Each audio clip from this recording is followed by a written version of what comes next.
Indus tech expo 2024 अब तक के संस्करणों में से सबसे बड़ी प्रदर्शनी। अब तक फरीदाबाद शहर में इंडस टेक एक्सपो के कई संस्करण सफलतापूर्वक आयोजित किए जा चुके हैं।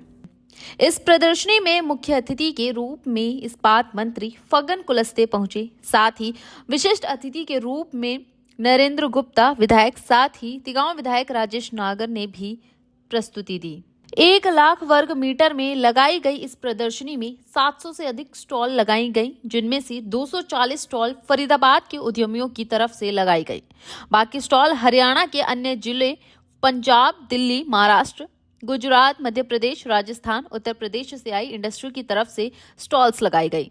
4 दिन तक चलने वाले इस एक्सपो में देश विदेश के 38,000 से अधिक औद्योगिक प्रतिनिधियों ने हिस्सा लिया। एक्सपो में machine tool, welding, cutting tool, CNG machine, pneumatic उपकरण, प्रदूषण नियंत्रण यंत्र, इलेक्ट्रिकल उपकरण, सोलर उपकरण, लाइटें, रोबोटिक टूल, मटेरियल हैंडलिंग उपकरण, generator, compressor, power tool, LED लाइटें, हाइड्रोलिक उपकरण के साथ दर्जनों तरह के औद्योगिक उपकरणों को शामिल किया गया। प्रदर्शनी में पहुंचे इस्पात मंत्री फग्गन कुलस्ते का स्वागत किया गया। बुके और मोमेंटो देकर उनका आदर सम्मान किया गया। साथ ही उन्होंने सभी को संबोधित किया। जो एग्जीबिशन है, मैंने कहा कि ये बार बार इस प्रकार के एग्जीबिशन होते रहना चाहिए। एसोसिएशन ने बहुत अच्छा किया है।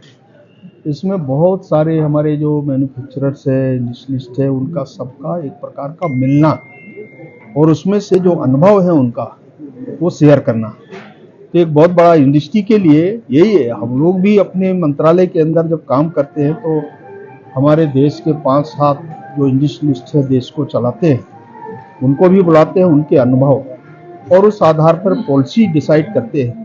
तो ये बहुत अच्छा है इसका अनुभव, और इसीलिए हम इसके लिए, आपने देखा होगा, प्रगति मैदान इसी काम के लिए हमने उसको आरक्षित किया है। और बहुत बड़े क्षेत्र में आज, चाहे वो हम ऐसे निवेशकों को भी जब आमंत्रित करते हैं तो उनके अनुभव और उनको पूरे देश के जो राज्य हैं उनके लिए क्या क्या मूलभूत सुविधाएं उपलब्ध कराना, वो भी एक पार्ट होता है और उसको लेकर के आगे बढ़ते हैं। और हर राज्यों से भी अपेक्षा हम करते हैं, और विशेष तौर से हमारे जो छोटे उद्योग हैं, जो देश के लिए और एम्प्लॉयमेंट के लिए छोटे उद्योगों का अपना महत्व है देश में।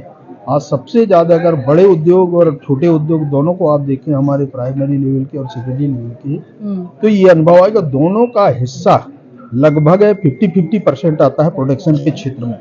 तो ये एक बहुत बड़ा अचीवमेंट है। और आज ये जो हमारा एग्जीबिशन हुआ है, इससे ने लगभग मुझे बताया कि हमारे करीब 700-800 लोग जो अलग अलग राज्यों से और बाहर से भी कुछ लोग आए, तो इतने लोगों का एक साथ समागम मिलना, यही हमारी उपलब्धि है इस उद्योगों का। सर, बढ़ते इंपोर्ट की चिंताओं को देखते हुए PLI 2.0 नए साल में नया आगाज लेकर आएगी।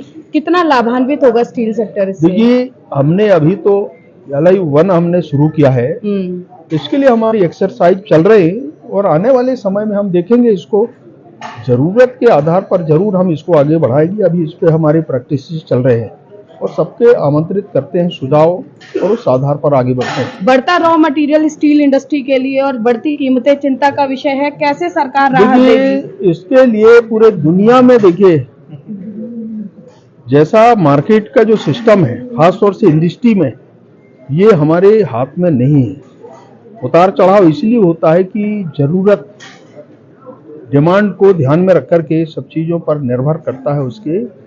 और आज कभी डाउन होता है तो लोग परेशान होते हैं, अगर आए हुआ तो भी दिक्कत है। तो दोनों तरह की कठिनाइयाँ होती हैं और इसीलिए देखिए ये हमारे नियंत्रण से बाहर रहता है, और इसीलिए समय समय में उतार चढ़ाव होता है, परंतु नियंत्रण के अंदर रखना ये हम सबकी जिम्मेदारी है। और इसलिए कोशिश करते हैं कि आम लोगों को सुविधाएं बेहतर मिल जाए, उसमें हमारी भूमिका ठीक होना चाहिए, जो उनकी जरूरत